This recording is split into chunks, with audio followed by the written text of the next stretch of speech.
Assalamualaikum warahmatullahi wabarakatuh. Salam sejahtera untuk kita semua. Om Swastiastu, Namo Buddhaya, salam kebajikan. Perkenalkan, nama saya Herlin Natali dengan NIM 22030 5502 103 dari kelas F Program Studi Gizi Fakultas Ilmu Keolahragaan dan Kesehatan Universitas Negeri Makassar angkatan 2022. Nah, pada video saat ini saya akan menjelaskan terkait tata laksana gizi buruk pada balita yang merupakan tugas dari mata kuliah Isu Mutakhir Gizi yang diampu oleh Ibu Irma SKM MKes. Sebelum saya menjelaskan terkait tata laksana gizi buruk pada balita, perlu diketahui bahwa gizi buruk merupakan salah satu penyebab tidak langsung kematian pada balita karena kurangnya asupan makanan yang dikonsumsi atau adanya penyakit penyerta. Adapun definisi dari gizi buruk itu sendiri atau severe wasting merupakan keadaan gizi balita yang ditandai oleh satu atau lebih tanda sebagai berikut. Yang pertama yaitu adanya pitting edema bilateral minimal pada kedua punggung kaki. Yang kedua yaitu berat badan per panjang badan atau berat badan per tinggi badan kurang dari -3 standar deviasi. Yang ketiga yaitu lingkar lengan atas atau lila kurang dari 11,5 cm pada balita usia 6 hingga 59 bulan. Langsung saja, pada tata laksana gizi buruk pada balita terdapat 4 fase perawatan dan pengobatan gizi buruk pada balita. Yang pertama ada fase stabilisasi, yang kedua ada fase transisi, yang ketiga ada fase rehabilitasi, dan yang terakhir yaitu ada fase tindak lanjut. Nah, fase stabilisasi. Fase stabilisasi merupakan fase awal perawatan yang umumnya berlangsung 1 hingga 2 hari, tetapi dapat berlanjut sampai 1 minggu sesuai kondisi klinis anak. Pemantauan pada fase stabilisasi dilakukan dengan mencatat tanda-tanda vital seperti denyut nadi, frekuensi pernafasan, dan suhu badan, tanda-tanda bahaya, derajat edema, asupan formula, frekuensi defekasi, konsistensi feses, volume urin, dan berat badan. Selanjutnya, yang kedua yaitu fase transisi. Fase transisi adalah masa peralihan dari fase stabilisasi ke fase rehabilitasi dengan tujuan memberi kesempatan tubuh untuk beradaptasi terhadap pemberian energi dan protein yang semakin meningkat. Pemantauan pada fase transisi ini sama seperti pada fase sebelumnya, yaitu fase stabilisasi. Fase yang ketiga yaitu fase rehabilitasi. Fase ini dapat diberikan di layanan rawat jalan maupun rawat inap. Fase ini adalah fase pemberian makanan untuk tumbuh kejar. Pemberian energi sebesar 150 hingga 220 kilokalori per kilogram berat badan per hari dalam bentuk F100 atau RUTF bertahap ditambah makanan yang sesuai berat badan. Umumnya berlangsung selama 2 hingga 4 minggu. Kemajuan terapi dinilai dari kenaikan berat badan setelah fase transisi dan mendapat F100 atau RUTF. Pemantauan pada fase rehabilitasi dilakukan dengan mencatat asupan formula dan kenaikan berat badan.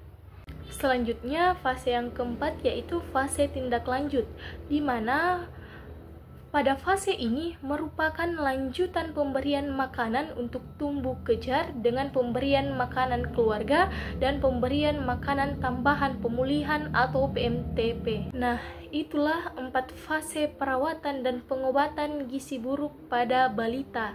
Selanjutnya, saya akan menjelaskan terkait 10 langkah tata laksana gizi buruk pada balita di layanan rawat jalan. Dapat dilihat pada slide, ini merupakan 10 langkah untuk tata laksana gizi buruk pada balita pada pelayanan rawat jalan. Adapun langkah yang pertama yaitu mencegah dan mengatasi hipoglikemia.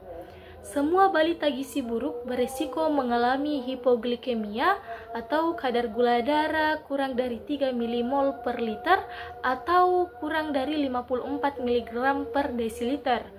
Jika fasilitas setempat tidak memungkinkan untuk memeriksa kadar gula darah, maka semua anak gizi buruk dianggap menderita hipoglikemia dan segera ditangani dengan memberikan 50 ml larutan glukosa 10% atau 1 sendok teh munjung gula pasir dalam 50 ml air secara oral. Selanjutnya, langkah yang kedua yaitu mencegah dan mengatasi hipotermia. Hipotermia atau suhu aksilar kurang dari 36 derajat Celcius sering ditemukan pada balita gizi buruk dan jika ditemukan bersama hipoglikemia menandakan adanya infeksi berat. Cadangan energi anak gizi buruk sangat terbatas sehingga tidak mampu memproduksi panas untuk mempertahankan suhu tubuh. Cara mencegah dan mengatasi hipotermia dengan menghangatkan tubuh balita dengan menutup seluruh tubuh, termasuk kepala dengan pakaian dan selimut. Namun perlu waspada hipotermia bila suhu anak mencapai 36 derajat Celcius. Selanjutnya, langkah yang ketiga yaitu mencegah dan mengatasi dehidrasi. Diagnosis dan derajat dehidrasi pada balita gizi buruk sulit ditegakkan secara akurat dengan tanda atau gejala klinis saja. Semua balita gizi buruk dengan diare atau penurunan jumlah urin dianggap mengalami dehidrasi. Pada dehidrasi ringan atau sedang, tetap upayakan memberikan terapi rehidrasi oral. Apabila tidak mungkin secara oral, cairan diberikan melalui pita nasogastrik sampai anak bisa minum.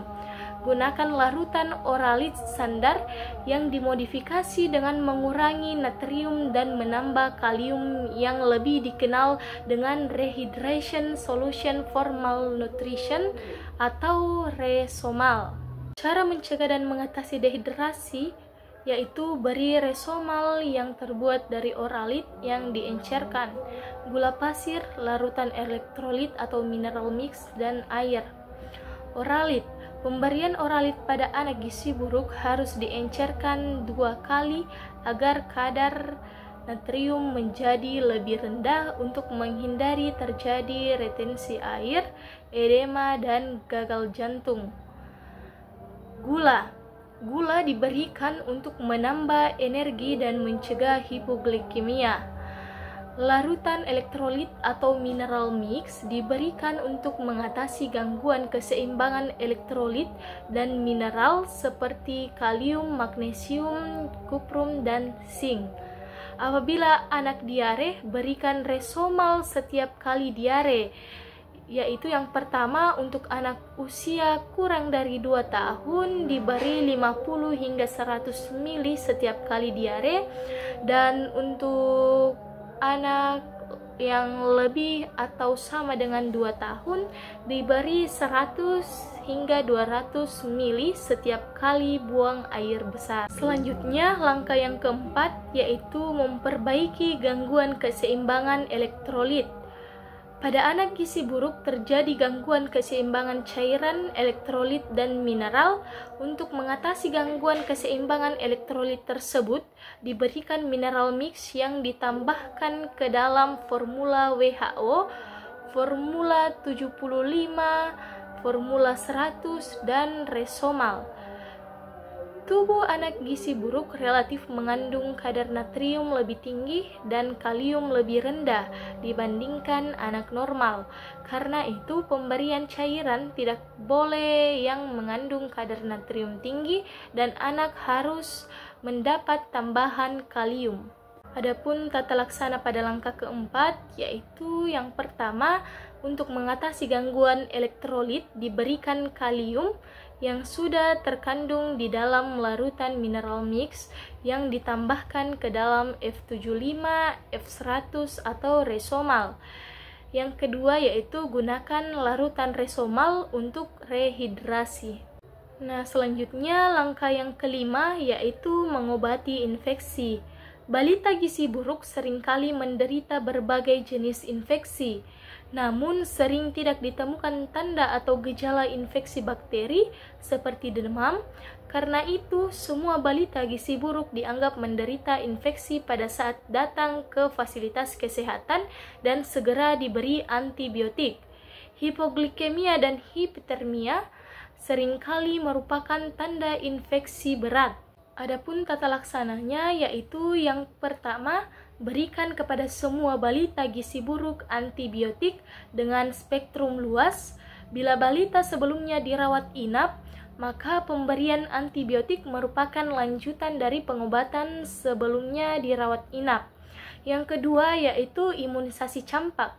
Jika balita berusia 6 bulan lebih dan belum pernah diimunisasi atau mendapatkan imunisasi campak sebelum usia 9 bulan, imunisasi ditunda bila balita dalam keadaan syok. Imunisasi termasuk imunisasi campak pada balita gizi buruk diberikan sebelum anak pulang dari tempat perawatan atau fase rehabilitasi. Adapun pilihan antibiotika berspektrum luas yaitu yang pertama, beri amoxicillin 15 mg per kilogram berat badan per oral setiap 8 jam selama 5 hari. Dan untuk bayi dengan berat badan kurang dari 3 kg, dosis amoxicillin 15 mg per kilogram berat badan per oral setiap 12 jam selama 5 hari. Yang kedua yaitu berikan terapi untuk penyakit infeksi sesuai dengan standar terapi yang berlaku seperti TB dan HIV. Selanjutnya yaitu langkah yang keenam, yaitu memperbaiki kekurangan zat gizi mikro. Semua anak gizi buruk mengalami defisiensi vitamin dan mineral. Meskipun sering ditemukan anemia, zat besi tidak boleh diberikan pada fase awal, yaitu fase stabilisasi dan transisi. Zat besi baru diberikan setelah anak mempunyai nafsu makan yang baik dan mulai bertambah berat badannya. Biasanya pada minggu kedua mulai fase rehabilitasi. Zat besi dapat memperberat infeksi bila diberikan terlalu dini. Pemberian zat gizi mikro sama dengan penjelasan sebelumnya.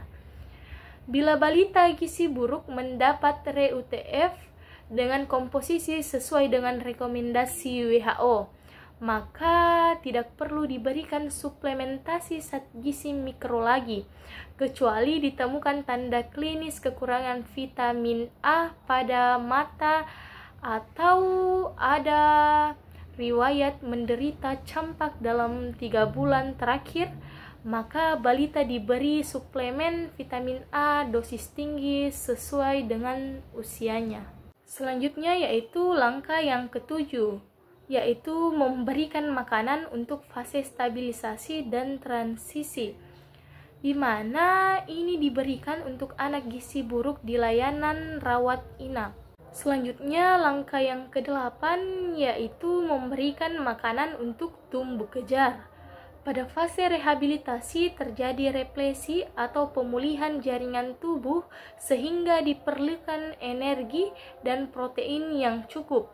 Diberikan energi sebesar 150 hingga 220 kilokalori per kilogram berat badan per hari, protein 4 hingga 6 gram per kilogram berat badan per hari.